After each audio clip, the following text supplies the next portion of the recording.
a distance on a dark night, or we have experienced kindness in an unforgettable way. When I'm thinking about the acts of kindness that I've received in my life, there's always one that stands out. And that was when we moved back from El Salvador, and I'll talk about my time there later. But we moved back from El Salvador. I was so mad. I was like, oh, I loved living in El Salvador. That's where I felt like my family was called to be. I was called to be. I felt like it was home. And then coming back, I came to a house totally foreign to me. My room just had a mattress on the ground and the one suitcase that I brought from El Salvador. And one of our friends, our family friends, she had been supporting us throughout our time in El Salvador. She said, can I decorate your guys' rooms? Because she loves doing that kind of stuff. But what she didn't realize was by her saying, let me help you decorate your room, let me help you fill it with things that make you feel at home. It made me come to the realization that God's not doing this to punish me. You know, God doesn't do things to punish us, but He has me here for a reason, and coming home to something that feels familiar made that even better. So that's kind of a way that I've seen kindness in my own life, and kind of a light shining in a dark time or a darker time in my life. So the way we can look at this again is through the Bible, and a familiar verse I think you guys have had is Matthew 5:14-16, and I'll read it just to refresh you guys. It says, "You are the light of the world. A city set on a hill cannot be hidden. Nor do people light a lamp and put it under a basket, but on a stand, and it gives light to all in the house. In the same way, let your light shine before others, so that they may see your good works and give glory to your Father who is in heaven." So I'll kind of start talking about Let's Be Kind and how it started, and really how that started is my time in El Salvador. I grew up in Costa Mesa, and when I turned 10, we moved to El Salvador, where growing up I had gone to El Salvador every summer, so I kind of knew what it was like being there, but when you move somewhere, it's completely different. And I went to an international school where there were people from all over the world. And me being shy and introverted, I was like, oh no, I'm not going to be able to make friends. This is going to be totally different. I was completely nervous, super, super scared. And the Lord, He just put people in my life that showed me kindness. The first day of school, I had a group of girls come up to me and be like, okay, we're friends now, you're here for the long run, so we're just going to start talking to you. And I was welcomed by everyone there. And same with our church. It was a small church. I got to know people, and that's really where I grew in my own faith. It completely changed my life and my relationship with the Lord. And then coming back, it was kind of the same thing where I was like, oh my goodness, like, I'm scared, like, what am I going to do? I don't have any friends. I came back when I was the summer before I was going into 8th grade. And that's kind of where that example came from, in the middle of the summer, where our friends had decorated our rooms and stuff. And so when I got into 8th grade, I kind of thought that it was going to be similar to the experience that I had in El Salvador, but it wasn't. I had met a group of people, and I would consider them my friends. And I just wasn't treated with kindness. I wouldn't say that I was bullied. That's something that I always try to specify when I'm telling my story, is I wouldn't say that I was.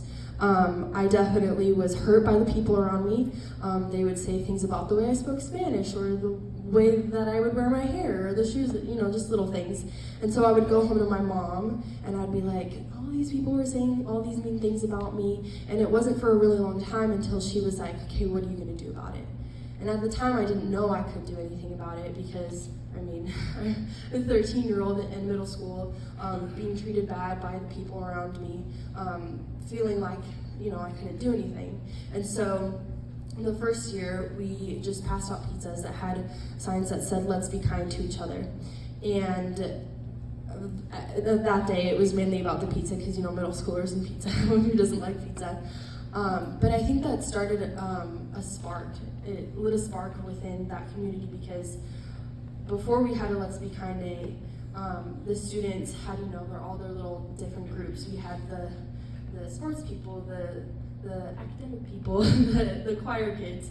I get you, don't worry. And so there was just a lot of division on our campus. And so I decided that I wanted to do more, and my mom and I sat down, and I was like, what are we gonna do? And she used to be a graphic designer, and she created our logo. This is our t-shirt, and we put it on a bunch of black t-shirts, and we passed the t-shirts out to all of the students on our school campus. And I mean, everybody was wearing one. The teachers were, the students were, and at the time, I didn't know that it was going to turn in what it is today. It is currently a nonprofit. It's been a nonprofit for 5 years. We've been doing this for 6 years. We've had a Let's Be Kind Day on 18 different schools. The pediatrician in Costa Mesa told us that we are the solution to the social emotional issues that are going on on school campuses. And so, where am I? Oh.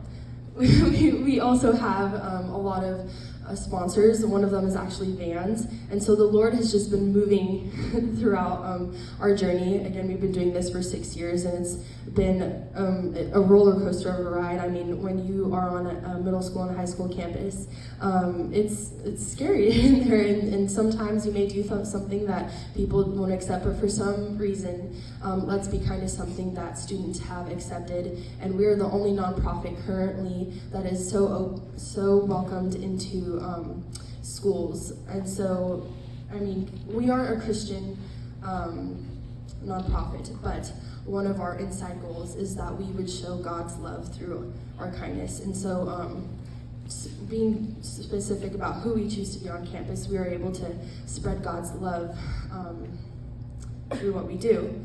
And so, I kind of have a little experiment. It's kind of an example. So we're going to turn the lights off.